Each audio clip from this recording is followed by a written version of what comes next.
Google sekarang punya saingan baru.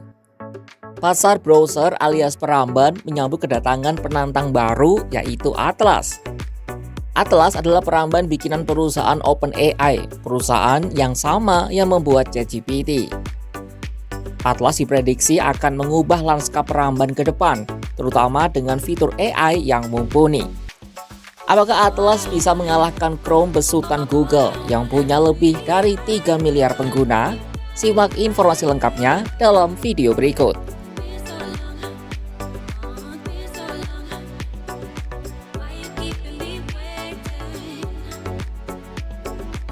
OpenAI, perusahaan di balik ChatGPT, memperkenalkan peramban webnya sendiri yakni Atlas pada Selasa 21 Oktober 2025, mengutip laporan New York Times.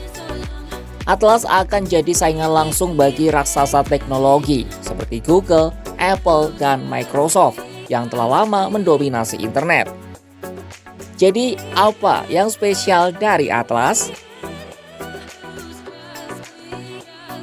Begini, karena dibuat oleh perusahaan OpenAI, tentu fitur utamanya tak akan jauh-jauh dari artificial intelligence atau kecerdasan buatan.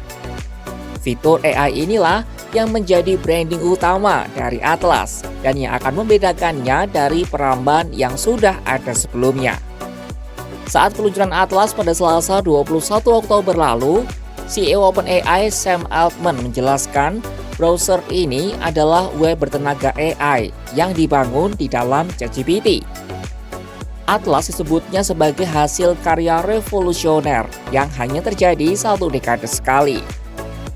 Dalam presentasinya, Altman menunjukkan bagaimana peramban baru ini terintegrasi dengan ChatGPT.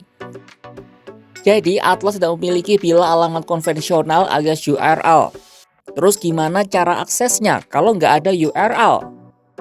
Jadi, untuk mengunjungi situs web, pengguna harus mengetikkan Atlas ke dalam jendela obrolan ChatGPT. Tujuannya agar pengguna tak perlu menggunakan mesin pencari lain dalam prosesnya. Hal ini juga memungkinkan OpenAI untuk langsung mengumpulkan data pengguna yang dapat melatih teknologi AI di masa mendatang. Saat pengguna membuka tab baru, mereka akan langsung diarahkan ke chatbot dan dapat mulai mengajukan pertanyaan. Ini berbeda dengan tab di Google, Safari, atau Microsoft Edge. Meski Google kini telah memiliki mode AI. Atlas juga memiliki mode agen yang dirancang untuk menjalankan tugas-tugas di internet atas nama pengguna. Simpelnya, fitur ini memungkinkan Atlas menjelajahi internet, baca berita, lihat-lihat data, lalu memberikan hasilnya ke pengguna. Untuk sementara, Atlas hanya tersedia untuk personal computer atau PC yang menjalankan sistem operasi macOS Apple. OpenAI telah berencana mengeluarkan versi untuk Windows dan smartphone, termasuk Android dan iOS.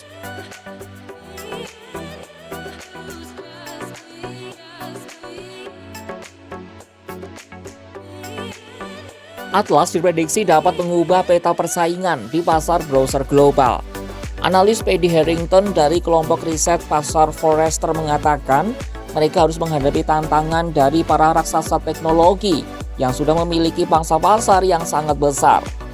Berbicara soal pasar browser dunia, Google Chrome masih jadi rajanya.